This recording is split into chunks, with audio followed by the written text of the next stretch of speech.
Hello students, welcome back. We'll continue with the previous topic, that is assumptions of the law of diminishing marginal utility. We were on the fourth assumption that this law assumes that the quality of goods consumed, it must remain constant. If the quality of the good that you are consuming, it changes, then this law will not be true. As I had given you earlier an example of ice cream. Suppose the first cup of ice cream that you are consuming, that is of low quality, and the second cup that you consume, that is of a better quality. So the marginal utility of first cup of ice cream will be less, and the second cup of ice cream will be more, which is in contrary or in opposite to the law of diminishing marginal utility. So for this law to hold true, it is necessary that we assume that the quality of goods consumed, it remains constant. Then comes the fifth assumption. This law assumes that the consumption is continuous, that is, one exactly after the another. For example, if one person is consuming 1 unit of a commodity after a break of 1 hour, this law would not hold, would not work.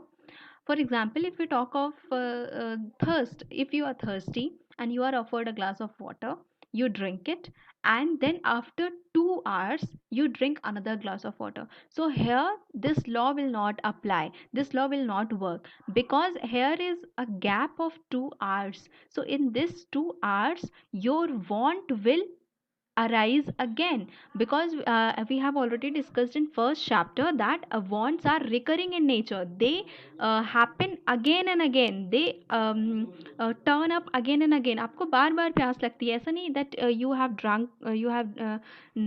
drunk water now, so you will not feel thirsty again. After a period of time, you will again need water. So for this law to work, it is necessary that the consumption should be continuous, that is 1 unit exactly after the other. There should not be a gap. Then the sixth assumption is that consumer is a rational person who wants to increase his satisfaction with given resource or income. जब तक consumer rational person नहीं है, तब तक ये assumption, ये law true नहीं होगा.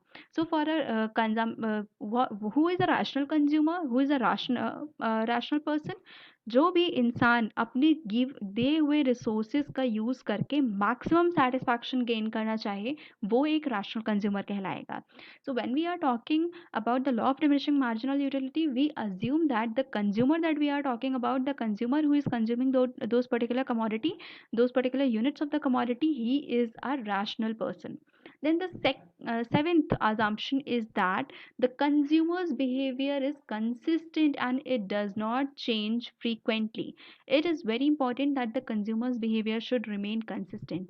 If the consumer's behavior is changing very frequently, in a short span of time, then this law will not work.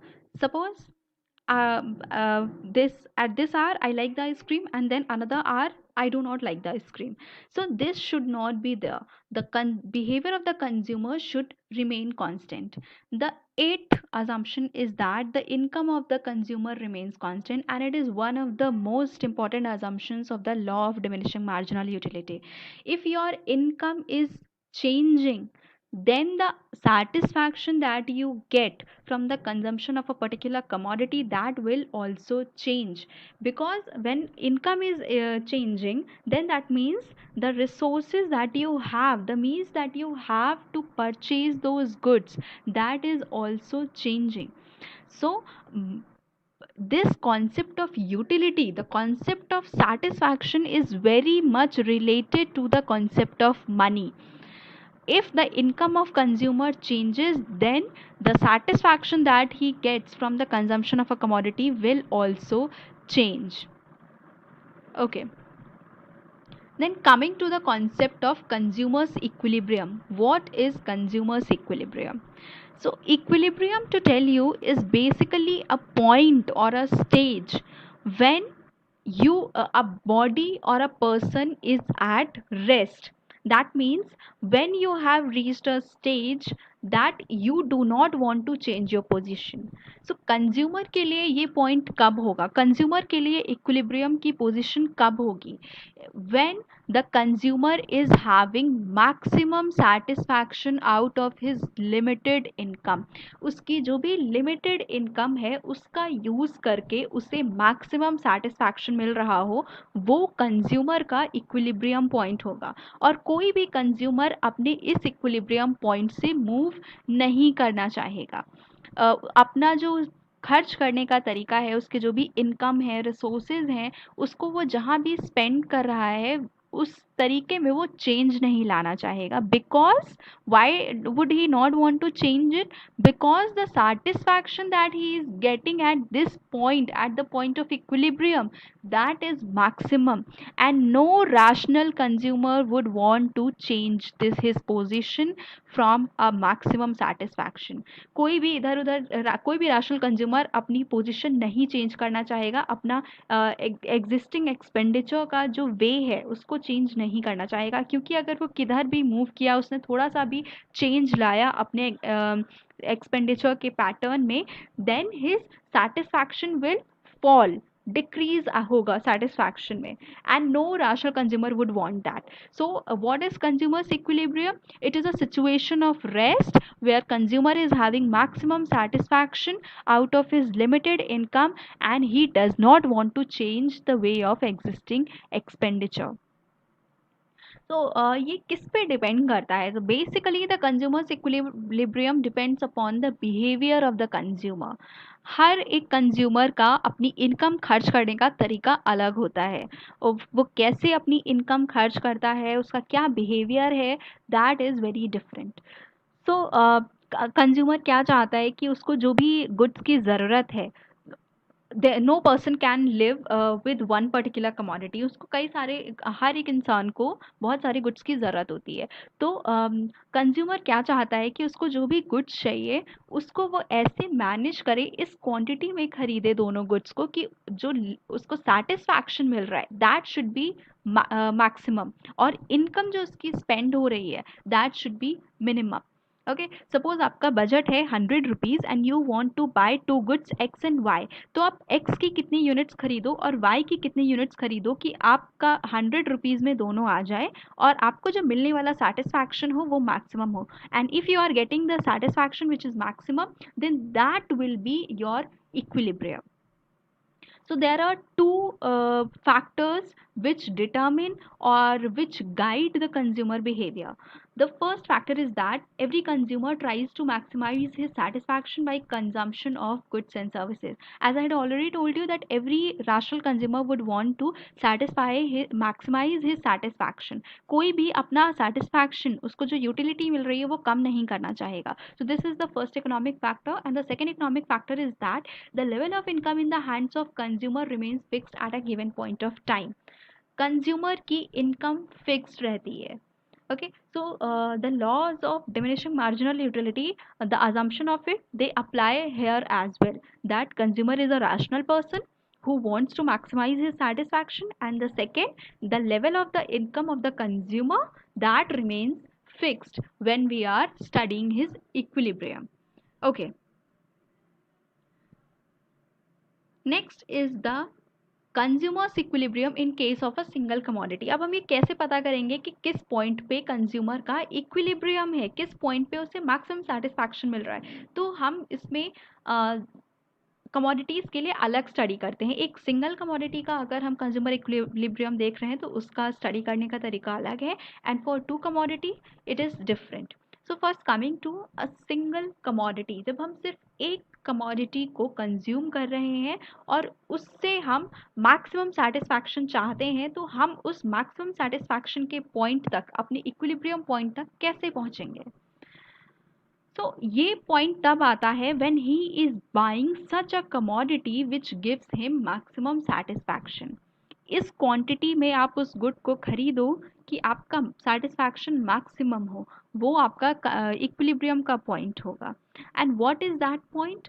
When the marginal utility is equal to the price of the commodity, the marginal utility of the good that you are consuming is equal to the price of the commodity, then that is your point of equilibrium. Suppose the utility that you are deriving from the consumption of a unit of commodity is 10 utils, and the price of that good is also 10 rupees. Here the mu is equal to price. So this is the point of equilibrium. If mu is more than the price, then consumer will not be at equilibrium, because the utility derived or the benefits are more than the price paid. Okay, so यहाँ पर क्या होगा, जब आपको marginal utility ज़्यादा मिल रही है और आपने जो प्राइस पे किया है उस चीज़ के लिए वो कम है, तो इसमें क्या होगा कि आपने पैसे कम दिए और आपको यूटिलिटी जो मिली वो ज़्यादा है। तो इस केस में क्या होगा कि आप चाहोगे कि आपको वो जो फ़ायदा मिल रहा है, जो बेनिफिट मिल रहा है, वो और मिलता रहे। तो आप अपना कंजम्पशन इंक्रीज करते रहोगे, आप और यूनिट्स खरीदते रहोगे, उस गुड के और यूनिट्स कंज्यूम करते रहोगे। So this is not a point of equilibrium. As I told you, the equilibrium is when a body is at equilibrium, that means body is at rest. और consumer equilibrium की बात करें तो वो point जहाँ से कंज्यूमर अपना expenditure का पैटर्न चेंज ना करना चाहे. So here the consumer wants to buy more and more units of a commodity. That means this is not a point, this is not a condition of consumer's equilibrium. Another condition, when marginal utility of a unit of commodity is less than the price paid for that commodity, then also the consumer will not be at equilibrium, because here what is happening, you are paying a price, the price that you are paying is more and the utility satisfaction that you are getting is less. In that case also, what happens, your satisfaction is not at its maximum level, and the consumer's equilibrium is basically the point when the satisfaction is the maximum. So this is also not a condition of consumer's equilibrium, neither when marginal unit of a commodity is more than its price, nor when the marginal unit of a commodity is less than its price. So essentially the consumer's equilibrium in case of single commodity will be achieved at a point when marginal utility of that good is equal to the price paid for that good. Okay. So if we have to represent it graphically, then we can show it as this. This is the marginal utility graph. As I told you earlier, the marginal utility is at its maximum at the first unit, then it keeps on falling, falling, falling, and at one particular unit it becomes zero, and then it becomes negative. Okay, and this is the price line. So this is our price line. Price line shows for each unit of a commodity the price is fixed. Okay, आपने suppose एक pen लिया तो भी आपका एक pen का price भी 5 rupees है, आपने दूसरा पेन लिया तो भी आपका प्राइस पेन का 5 रुपीज़ है. हमने यहाँ पर एक आइसक्रीम का सपोज एग्जाम्पल लिया है. ओके, और एक आइसक्रीम का प्राइस कितना है, 16 रुपीज़. ओके, तो एक आइसक्रीम का भी प्राइस 16 है, सेकेंड आइसक्रीम का भी 16 है, थर्ड का भी 16 है. So here the price line that is parallel to x axis, and this is our marginal utility curve, and it is showing a falling pattern. ये fall हो रही है, कम हो रही है. So जिस point पर हमारे ये दोनों graphs मिलेंगे, that is essentially our point of equilibrium, the point E, when the marginal utility curve is crossing the price line, that is the point of consumer's equilibrium. And if we look at this table, then here when price is equal to marginal utility, the sixth unit of ice cream, here when we consume 6 units of ice cream, then our marginal utility is equal to the price. At first unit of ice cream marginal utility is maximum, but price for each unit is 16, that is fixed. But marginal utility, as the law of diminishing marginal utility says, that it keeps on falling with each successive unit of the commodity. So at the sixth unit it has become 16, and here marginal utility is equal to price, and this is the point of consumer equilibrium.